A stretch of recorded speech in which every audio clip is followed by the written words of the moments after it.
ذی قاعدہ کے فضائل اور اس سے متعلق غلط فہمی کا ازالہ۔ ذی قاعدہ اسلامی سال کا 11واں مہینہ ہے۔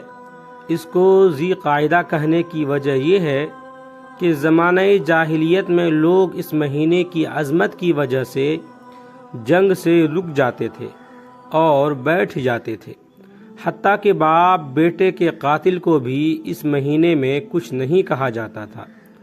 اسلام نے اسے اتنی اہمیت اور عظمت دی کہ اسلام کے دشمنوں سے بھی اس ماہ میں جنگ و جدال کرنا حرام ہے۔ ذی قاعدہ کی فضیلت و اہمیت۔ ذی قاعدہ شوال اور ذی الحجہ جیسے مبارک مہینوں، دو عظیم تہواروں کے درمیان ہے۔ اس سے پہلے شوال کا مہینہ ہے، جس کے بارے میں ہے کہ رمضان المبارک اور شوال کے 6 روزے پورے سال کے روزوں کے برابر اجر و ثواب کا باعث ہوتے ہیں۔ اس کی یکم کو مسلمانوں کا عظیم تہوار عید الفطر ہوتا ہے۔ ذی قاعدہ کے بعد والا مہینہ ذی الحجہ کے نام سے موسوم ہے، جس میں مسلمانوں کا دوسرا عظیم تہوار عید الاضحیٰ منایا جاتا ہے۔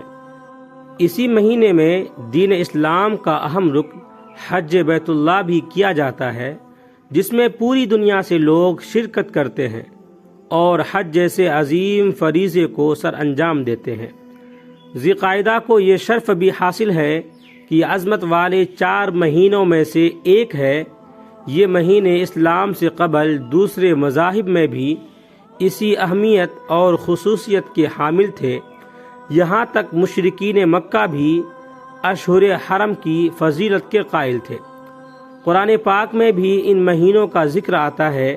اللہ تعالیٰ سورہ توبہ میں فرماتے ہیں، ان عدت الشہور عند اللہ 12 شہرا فی کتاب اللہ یوم خلق السماوات والارض منها 4 حرم ذلك الدین القیم فلا تظلموا فیہن انفسکم۔ ترجمہ: اللہ تعالیٰ کے نزدیک مہینوں کی تعداد 12 مہینے ہیں، جو اللہ کی کتاب یعنی لوح محفوظ کے مطابق اس دن سے نافذ چلی آتی ہے جس دن اللہ تعالیٰ نے آسمانوں اور زمین کو پیدا کیا تھا۔ ان 12 مہینوں میں سے 4 حرمت والے مہینے ہیں۔ حضرت ابو بکرہ رضی اللہ عنہ کی روایت میں اس طرح آئی ہے کہ جناب رسول اللہ صلی اللہ علیہ وسلم نے فرمایا کہ بے شک زمانہ پھر اپنی اسی حالت پر آ گیا ہے جس پر اللہ تعالیٰ نے آسمان و زمین کو پیدا کیا تھا، کہ سال 12 مہینے کا ہوتا ہے۔ ان میں سے 4 حرمت والے مہینے ہیں، 3 تو لگاتار یعنی ذی قاعدہ، ذی الحجہ، محرم، اور چوتھا رجب جو جمادی الاخری اور شعبان کے درمیان میں پڑتا ہے۔ مفسرین نے اشہر حرم کی تعظیم کی وجہ یہ لکھی ہے کہ ان 3 مہینوں کا تعلق حج سے ہے، اس لیے کہ وہ حج کی تیاری کرنے، حج کے لیے جانے اور حج کرنے کے مہینے ہیں۔ ان مہینوں میں عبادت کرنا دوسرے مہینوں سے زیادہ ثواب کا باعث ہے۔ اسی طرح ان میں گناہ اور ظلم و زیادتی کرنا بھی بقیہ مہینوں سے زیادہ سخت گناہ ہے۔ اسی طرح اللہ تعالیٰ نے حضرت موسیٰ علیہ السلام کو کوہ طور پر اعتکاف کرنے کا حکم فرمایا اور پھر مزید 10 راتوں کا اضافہ فرما دیا، جیسا کہ قرآن مجید میں اللہ تعالیٰ نے فرمایا ہے، وَوَاعَدْنَا مُوسَىٰ 30 لَيْلَةً وَأَتْمَمْنَاهَا ب10 فَتَمَّ مِيقَاتُ رَبِّهِ 40 لَيْلَةً۔ ترجمہ: اور ہم نے موسیٰ علیہ السلام سے 30 راتوں کا وعدہ فرمایا اور ان میں 10 راتوں کا اضافہ کر کے پورا کر دیا، تو اس کے رب کا وعدہ 40 راتوں کا پورا ہو گیا۔ جب اللہ تعالیٰ نے فرعون کو ہلاک کیا اور حضرت موسیٰ علیہ السلام کو نجات دی تو اللہ تعالیٰ سے تورات اور شریعت دینے کی درخواست کی اور اللہ تعالیٰ کے حکم سے کوہ طور پر 30 راتیں گزاری۔ مفسرین فرماتے ہیں کہ یہ ذی قاعدہ کی 30 راتیں تھیں۔ جب حضرت موسیٰ علیہ السلام روزے پورے کر چکے تو آپ کو اپنے دہن مبارک سے ایک طرح کی بو محسوس ہوئی۔ آپ نے مسواک کر لی۔ فرشتوں نے ان سے عرض کی، ہمیں آپ کے دہن مبارک سے بڑی محبوب خوشبو آیا کرتی تھی۔ آپ نے مسواک کر کے اس کو ختم کر دیا۔ اللہ تعالیٰ نے انہیں حکم فرمایا کہ 10 روزے مزید رکھیں، یہ ذی الحجہ کے پہلے 10 دن تھے، اور ارشاد فرمایا کہ اے موسیٰ، کیا تمہیں معلوم نہیں کہ روزے دار کے منہ کی خوشبو میرے نزدیک مشک کی خوشبو سے زیادہ محبوب ہے؟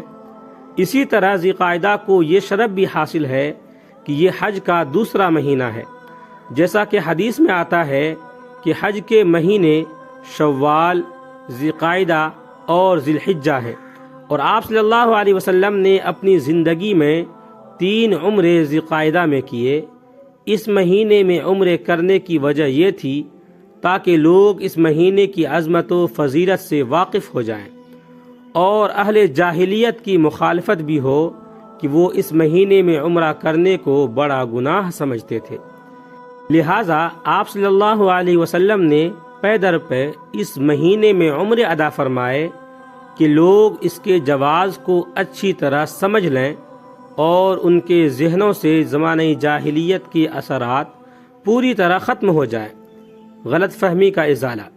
بعض لوگ ذی القعدہ کے مہینے کو خالی کا مہینہ کہتے ہیں، اس وجہ سے کہ یہ مہینہ اپنے سے پہلے اور بعد کے مہینوں کے برعکس عید الفطر و عید الاضحیٰ وغیرہ سے خالی ہوتا ہے، اور خالی کا مطلب یہ سمجھتے ہیں کہ اس مہینے میں کسی نیک عمل و طاعت کی بالکل ضرورت نہیں۔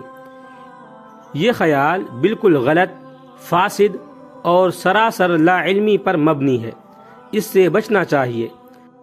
بلکہ ماہ ذی القعدہ دعاؤں کی قبولیت کا مہینہ ہے، اور بعض لوگوں کا یہ خیال بھی ہے کہ چونکہ یہ خالی کا مہینہ ہوتا ہے اس لیے اس مہینے میں نکاح اور شادی وغیرہ بھی نہیں کی جا سکتی کہ کہیں وہ خیر و برکت سے خالی نہ رہ جائے۔